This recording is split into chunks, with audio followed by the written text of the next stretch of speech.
여러분 안녕하십니까? KNN 뉴스와이 시작합니다. 강한 감염력으로 영국발 변이 바이러스 문제가 심상치가 않습니다. 부산 경남도 결국 영국발 변이 바이러스에 뚫렸습니다. 네, 백신 접종에도 차질이 예상되는데 4차 대유행을 우려하는 목소리가 나오고 있습니다. 주우진 기자입니다. 영국 변이 바이러스에 감염된 경남 김해 지역 외국인이 지난해 말 해외에서 입국한 뒤 자가격리하는 동안 집을 찾아온 친척이 연쇄 감염됐습니다. 이후 다른 친척과 지인 등으로 번지면서 변이 바이러스도 퍼졌습니다. 관련 확진자 38명 가운데 현재까지 5명에게서 변이 바이러스가 검출됐지만 나머지 33명도 변이 바이러스에 감염됐을 가능성이 높습니다. 그동안 해외에서 유입된 변이 바이러스가 지역에 전파될 가능성은 낮다던 방역 당국의 말이 무색해졌습니다. 이들 확진자 38명 가운데 30명이 부산과 경남에 있고 이들의 접촉자만 137명이나 됩니다. 방역 당국은 접촉자 관리를 강화하고 확진자들의 직장과 자주 들리는 환전소 등에서 선제 검사를 하기로 했습니다. 역학조사 과정에서 빠뜨린 접촉자나 동선 노출자가 없는지 좀 더 신청 역학조사를 통해서 문제가 생기지 않도록 더 철저하게 대응해 나가도록 하겠습니다. 이들과 별개로 부산의 외국인 확진자 1명이 변이 바이러스에 감염됐던 것으로 확인되는 등 변이 바이러스 감염자가 속출하면서 추가 확산은 시간 문제라는 전망이 나오고 있습니다. 감염력이 더 센 변이 바이러스가 퍼지면 백신 접종 계획에도 차질이 생길 수 있습니다. 돌연변이에서 조금씩 변화가 되어 있기 때문에 그 효과적일 건가에 대해서는 상황이 된다면 다시 또 임상 시험을 통해서 우리가 알 수 있는 것이어서 지금 그 결과는 좀 지켜봐야 될 문제고. 한편 오늘 코로나19 새 확진자는 부산 34명, 경남 8명으로 집계됐습니다. 부산에서는 한 재활병원에서 집단 감염이 발생해 12명의 확진자가 나왔고 가족과 지인 사이 감염이 잇따랐습니다. 경남은 8명 모두 지역 감염으로 닷새째 한 자릿수 감염을 이어갔습니다. KNN 주우진입니다.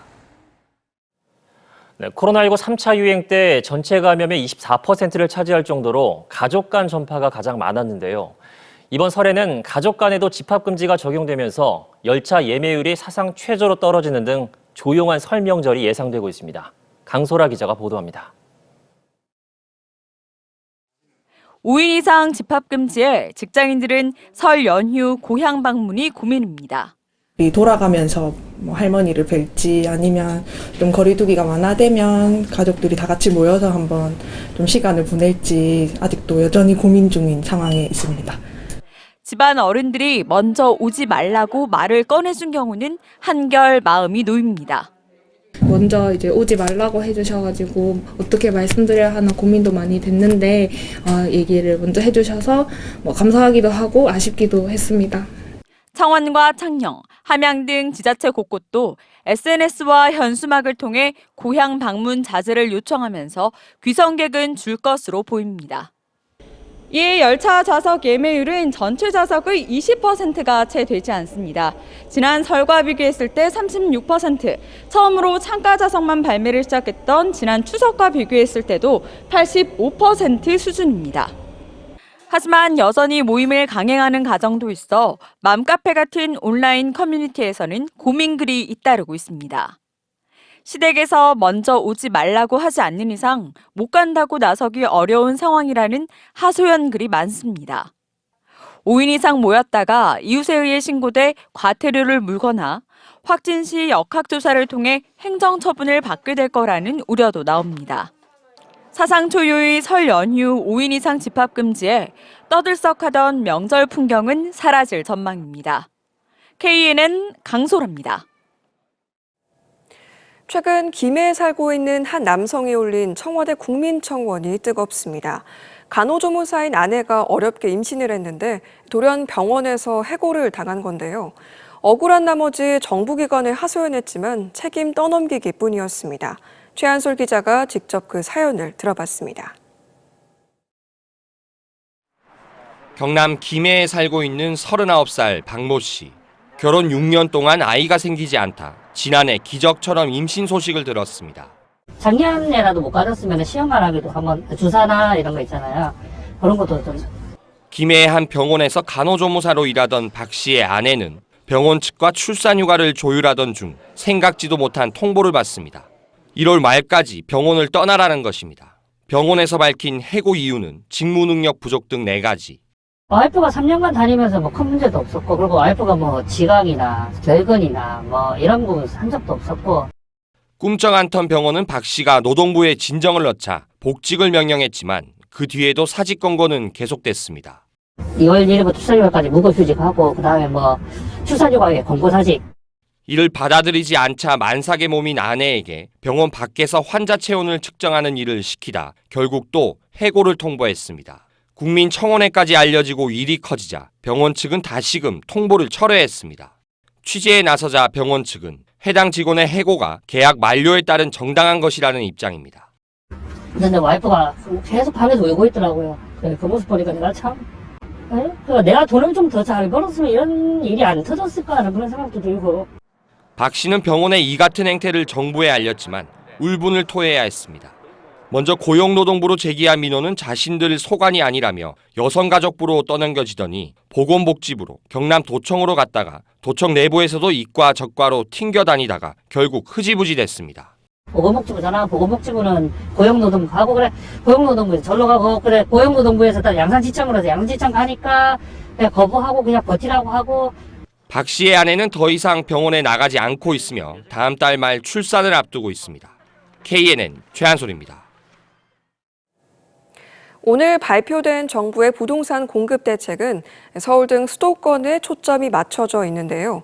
부산, 경남의 경우 집값 상승이 공급 부족 때문이 아닌 만큼 수요가 몰리는 지역에 공급을 늘려주는 세밀한 후속 대책이 필요하다는 지적입니다.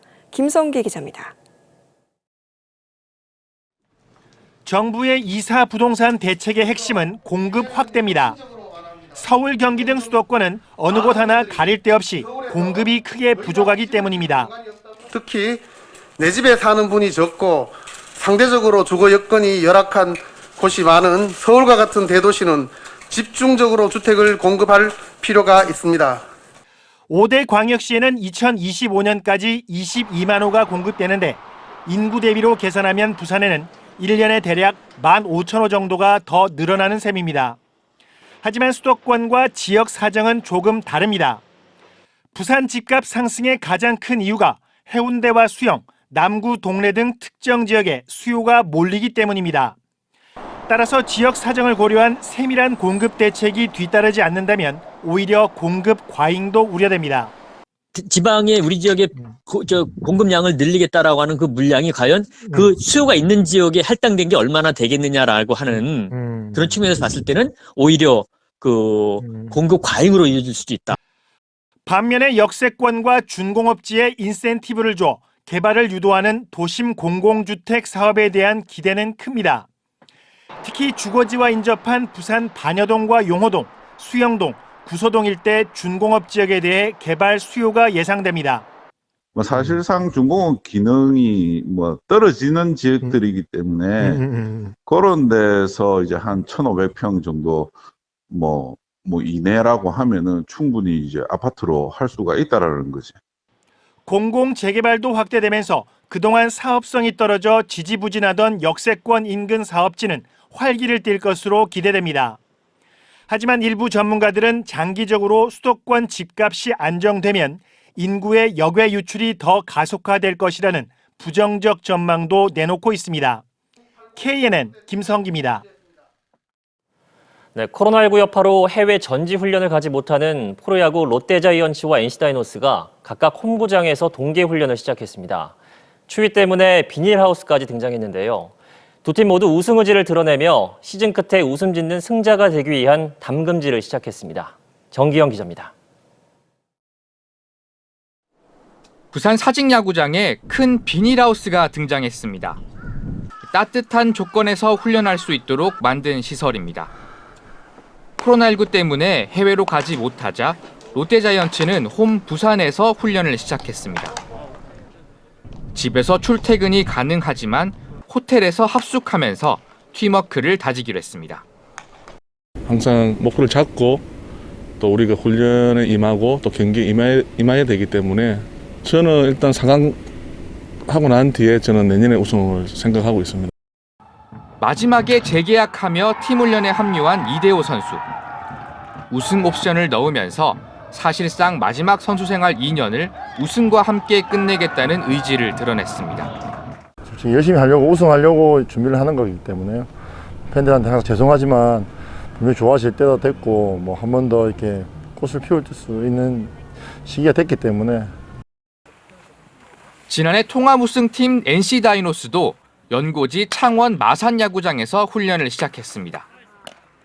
메이저리그 진출을 노리던 나성범의 팀 합류로 전력 누수는 제로. 올해도 가장 강력한 우승 후보로 2연패를 노립니다. 지난해 한국 시리즈에서 활약한 송명기 투수 등 연건들이 더 성장할 것이 기대됩니다.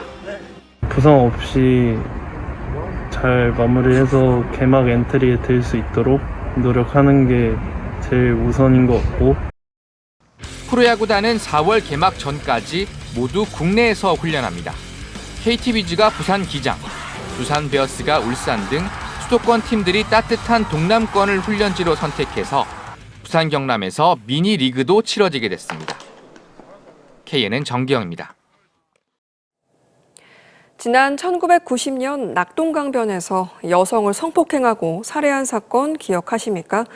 이 사건의 범인으로 지목돼 21년 동안 억울한 옥살이를 한 두 남성이 30년이 지나서야 재심에서 무죄 판결을 받았습니다. 김민욱 기자가 취재했습니다. 지난 1991년 2살 된 딸아이 아내와 창녕 부곡 하와이에 놀러가 찍은 사진에는 신혼의 행복이 묻어납니다. 평범한 가장이자 1급 시각장애인인 33살 장동익 씨는 한 달 뒤 인생이 송두리째 바뀌어버립니다. 친구 30살 최인철 씨와 경찰에 끌려갔는데 1년 10개월 전 발생한 낙동강변 성폭행 살인 사건의 범인으로 지목된 것입니다.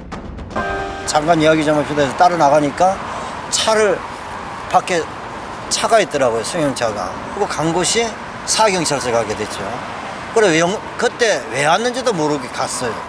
두 사람은 경찰 고문에 의한 거짓 자백이라고 검찰과 법원에 호소했지만 대법원에서 무기징역이 확정됩니다.